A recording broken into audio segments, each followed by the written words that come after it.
Great thing I love about Smash is that no matter what game it is, the meta is always constantly evolving. Certain characters fall out of favor, certain characters rise into favor. But Samus, no matter what current era, of Ultimate we were in, whether it was like the Joker Ivysaur era or it was the DLC-centric era or whatever, I still feel like Samus was always one of those slept-on, kind of higher, hell, dare I even say top tier. She's not a bad character. She just requires the right sort of pilot, to really take this character to top player efficiency, as you can see right here, too.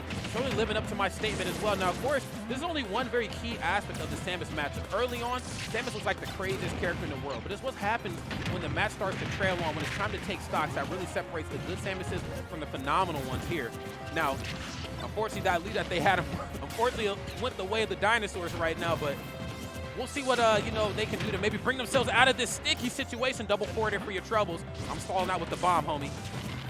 Gotta calculate so that he can approach the ledge and not eat the downer either. CK is also going to have some issues taking away the stocks because Sisqui has gotten really good at disengaging as well. We talked about that in his match against 551 and how he was able to control the center stage first and foremost, then control the rhythm of the rest of it. Maybe throw the charge shot to start his combos and everything. And not fully charged charge shots, by the way. That's also really important. Sisqi's a master. He knows how long to charge it to get certain outcomes. In this case, he is now looking for the end of the stock. And I don't think that CK is going to risk a side B at this point. He is going to have to go back to the stage first and foremost. He does connect the gyro and perfect play around the charge shots too.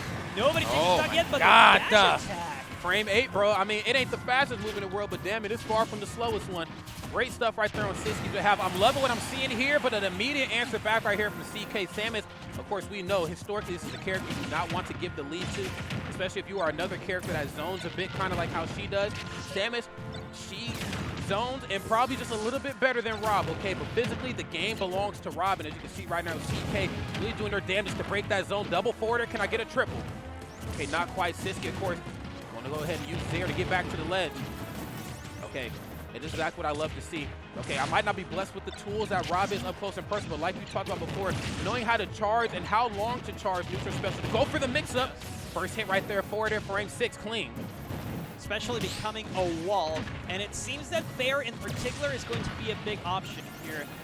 The big body of Rob is going to have a lot of a harder time escaping the Fair itself, all the hits, and also CK is consistently going for the gyro as a way to get Sisqui out of his area, but he always clashes with either the charge shot or the Fair, and it's eaten up. The gyro is doing close to nothing in this set unless he is really up close and Sisqi's not throwing anything out, but Sisqui already with this, usually he's going to finish it off with the charge shot. Last stock for the Sonoran player, and by the way, this is our last set, so let's make it big. So we got to make it a big one right here. Only the best right now from Mexico, and these two players right now putting on a clinic here. Okay, there's the side special. Very smart, and I always love the the utilization right there of the tether grab. You think up close and personal on a character with such quick buttons up close like Rob, you're like, why on earth would I use this? But I'm seeing Sisqui use it in areas where, okay, he wants to try to grab gyro. Now it's like, okay, do I roll the dice, grab gyro, or do I, back off and not run the risk of being grabbed? Okay, there's that nair. Safe on shield. Come here. Go for the down throw. There's that forwarder again, man. As time goes on, CK finds himself a lot longer off stage 2. And the big problem with this is that he can really commit to that many long-lasting options. He knows that Sisqi's not going to go off stage, so he would rather just favor the movement in case of a charge shot. And he can't connect the second Fair. That would have been huge to maybe even take Sisqi's stock. No. But again, he is not leaving the stage anymore. And Sisqui goes back like it's nothing, about to put CK on the triple digits too. If he can find one more charge shot, probably, and there it is, CK already in his last stock above 3 digits. And of course, the up B is going to be a fantastic first option for Sisqui. He has not played the gyro too much, but I think if he got to grab it, he would be a fantastic player with it, and the up throw is going to take him down. Oh my God, again, just a masterclass, a clinic, a display of greatness right there, and most importantly, I'm playing with no shoes on, okay? I feel like it don't get no more powerful than that. It's like playing in shoes, playing in sandals, then playing in sandals with no socks, and then playing shoeless. When you're playing shoeless, okay, look, I'm here to do something very dangerous to the opponent. So great stuff right here from Sisqui, and again, we got to see great grounded options. Of course, Samus not with the fastest jab in the world, but still enough right there to send a message. I will play the up close and first again if I have to, especially at those earlier percents. Down throw, forward air, first hit on forward air, frame 6, very quick. Not going to be a lot that Rob is going to be able to do. And most importantly, Rob, very big target right there for Samus to have to deal with. The fact remains the same, though. I feel like CK just really struggled to get in and knew that in order for Rob to get that KO, I need either that one hit to turn into that initial hit, or I need to bait an option out and try to punish it, you know, because Sisqui overextended. Due to the sheer nature of Samus having the lead, I'm not overextending. Damn it, I'm not leaving this corner, okay? I got the lead. You got to come to me, too.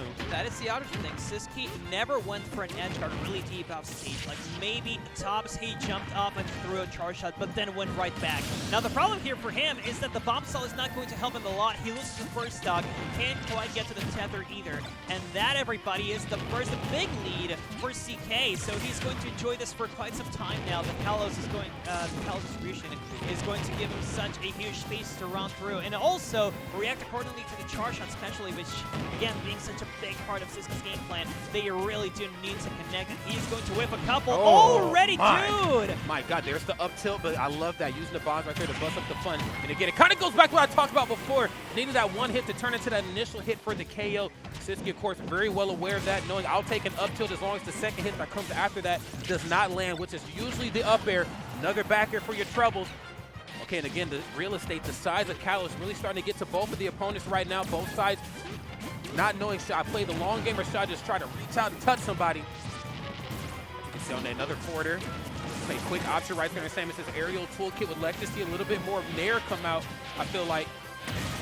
Either that or maybe the backer confession, but there you go. Charge shot from center stage at that kind of percent. It was bound to KO no matter what. However, Rob still being a big target at the very beginning, and Samus has the rage, so this might be the beginning of something big for Sisqui. The charge shot fully charged, and yes, he does get 51% out of that exchange, but eventually, dude, he's still alive. All right, great DI from Sisqui as well, and the highest ceiling, of course, CK.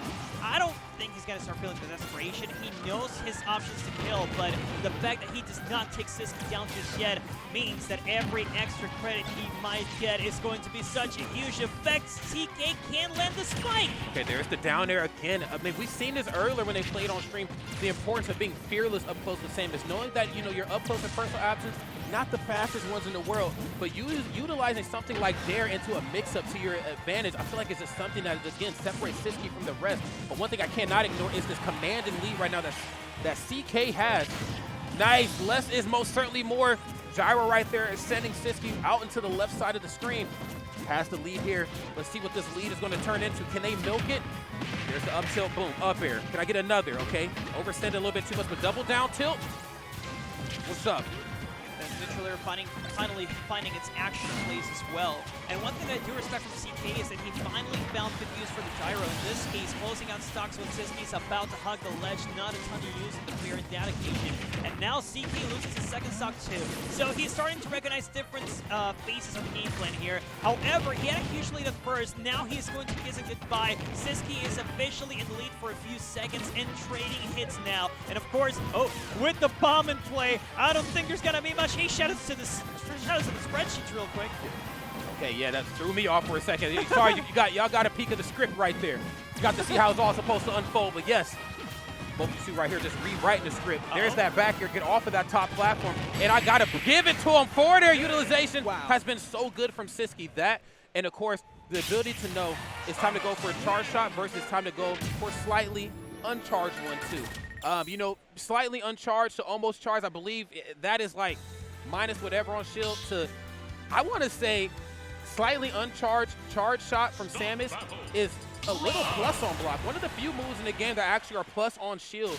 And Samus has that into her toolkit, and we get to see a good display of that when you have CK locked down into the corner, not allowing him any access points in on going for any of those strong patented raw boxing tools. This match right here starting to trail a little bit out of control for CK. We'll love to see what they do right here with a bit of a lead.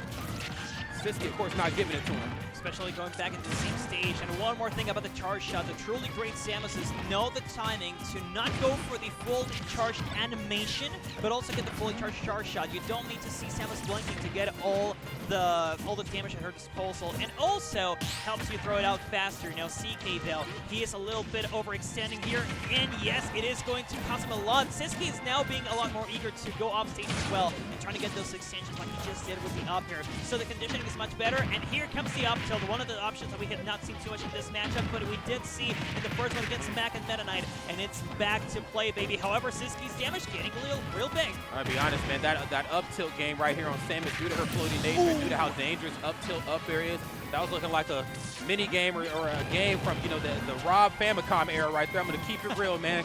Can Samus land? And unfortunately, on that first stock, they just were not able to. CK, of course, taking full advantage of that. Now, we've seen this story, though, play out. CK gets a little bit of a lead, and Sisqui just douses his flames immediately. Caught into the corner. There's Gyro. What you doing off stage? Hey, another Nair. That's safe on Rob's behalf. Big move, but safe move. Can I get another?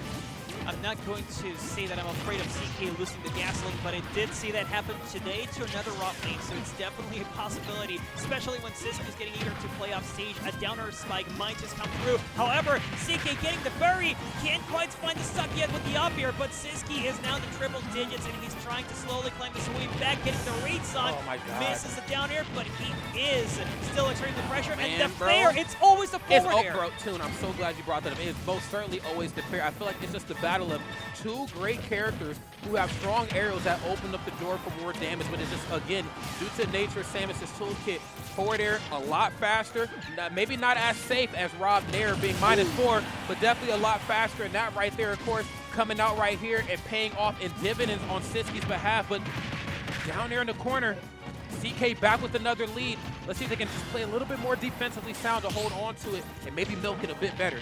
Another fair. Can I get another? Another one where he doesn't fall off, maybe because there is the other big problem with the fairs here. Now Sisqui, he has gotten stocks with charge shot, dash attack, back air, and fair. So those are his big options here. He tried to fish for an up B kill as well up the top. Can't quite seem to do it yet, but if he does catch CK slowing stuff down, he might just go for another one, and there you go, the up B this time out of shield. That's right, he knew. Okay, my quickest option out of this shield, you already know it's going to be this up B. I'm up out of here. Okay, but again, that Zaire, that tether grab, Zaire tether grab, damn it, same thing, okay? Look, that grab coming through in a big way, in a way that, again, I did not expect it to really work on Rob, but if you threaten that space between Rob and that Gyro, Rob always has to roll the dice. Is it safe to grab this? If I grab it and it's too close to Samus, I will get grabbed from the other side of the room. Okay, back off. Okay, slightly uncharged. Looking real good right now. Can I get back onto solid ground? Yes, you can, but not before I grab you. You know, one huge new piece of the gameplay for Sisqui is the disengagement from CK. He always catches him with the grab. That's where the grab is really shining. CK posing with the fair or something, goes back a little bit. Where are you going, boy? Come back here. Get over here. Get over here. Mortal Kombat style, but who's going to finish who first? Okay, nice. Gets the cross up on the Nair. Save. What's going on, bro? -5. What you going to do? Love that Nair on shield. We need to see more of that. And whoa, my goodness, shutting it down in a commanding way. Sisqui with them dogs out. Close it out right there on CK 3-0. Shoutouts to Sisqui. Barefoot Sisqui turns out to be the best Sisqui version here. And of course, Pau Farías all the way from Barcelona, España. He is going to make it into top 32.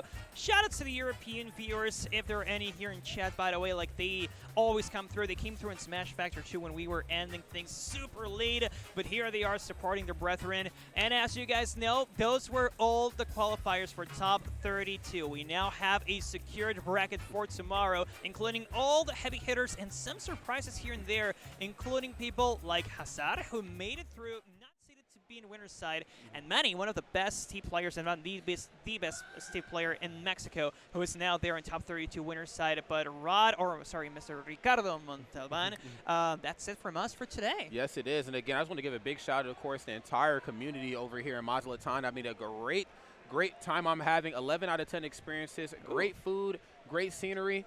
I mean, I can't think of a better combination at a tournament, man. I think, you know, Mexico does it like no other. Great stuff, of course. And also big shout out to those two players I just threw down, CK and Sisqui.